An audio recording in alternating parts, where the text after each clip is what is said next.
Good morning and welcome to Radio Friends on Friday, September the 15th. I want to introduce you to Professor John Howe, who actually you're making your second appearance with us today. Believe it or not, it's my third. The third? Yeah, I'm very happy to be here. You're younger than I am, so your memory is better than mine. But John is the author of a book called The Foolish Corner.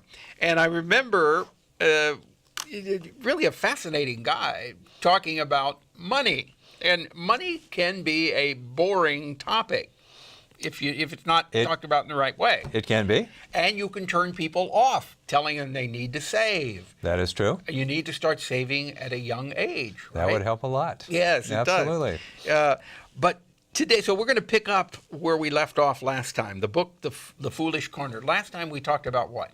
Well, we talked about a couple of things. We talked about something called confirmation bias, which is basically the filters that we put up that lets in news that confirms views we already have, either financial or political or whatever. And we talked a little bit about savings techniques. There were a couple that we talked about because saving, as you said, is important. Just back up just a bit there, Sure. for if they didn't hear the last interview. Saving techniques.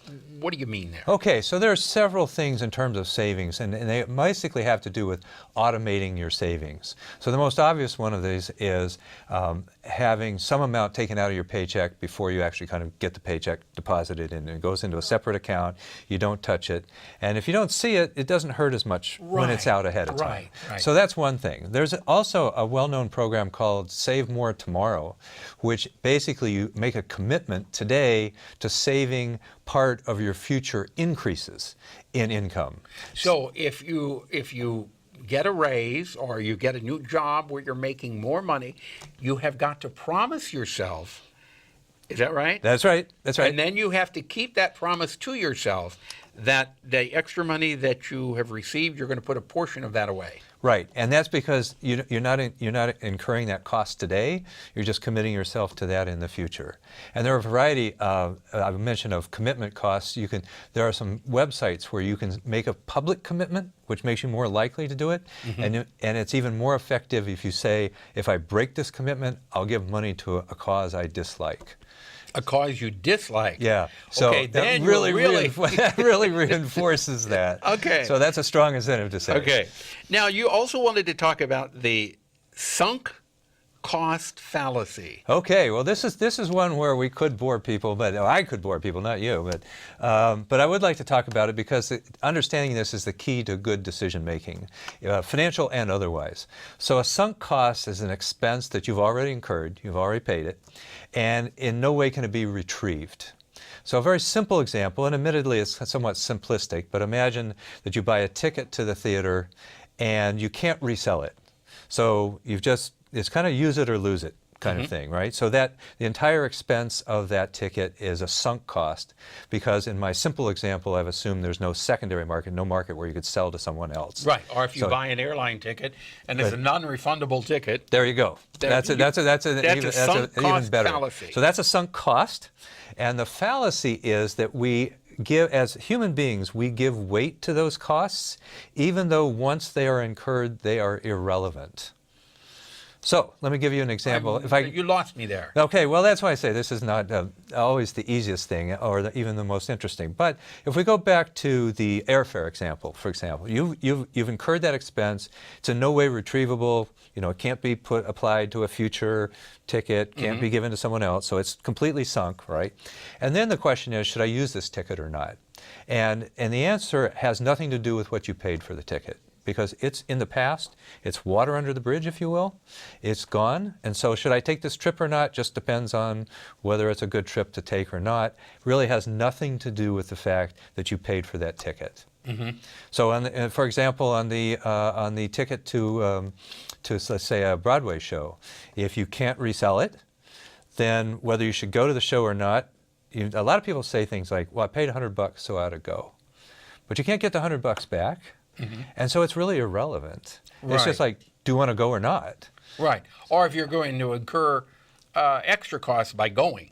Right. Even makes it even and those are costs you should pay attention to. Right. So you paid for the Broadway ticket, but now you're having second thoughts. because you realize it's going to cost a whole lot more to go to this Broadway show, should I go ahead and spend that extra money because I've already spent $100 on the ticket? Or should I just let that $100 go and not incur the extra cost? Right. So the costs you should have paid attention to is those extra costs you described, and am I willing to incur those to go to the show? But the $100 is not relevant to that decision. So where do we go here? What do you, What do we do? well, the key is a lot of people say things like, well, you know, I bought the ticket, so I should go.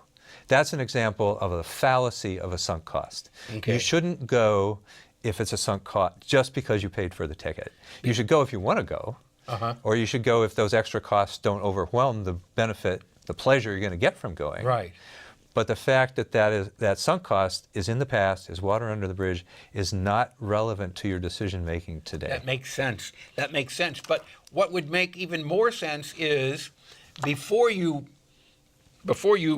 do that sunk cost and buy that ticket, either airfare or Broadway show or whatever, take into account all of the cost that is going to be incurred. Absolutely. Excellent advice. And if I can inject something here, somewhere in the book I talk about something called a pre-mortem.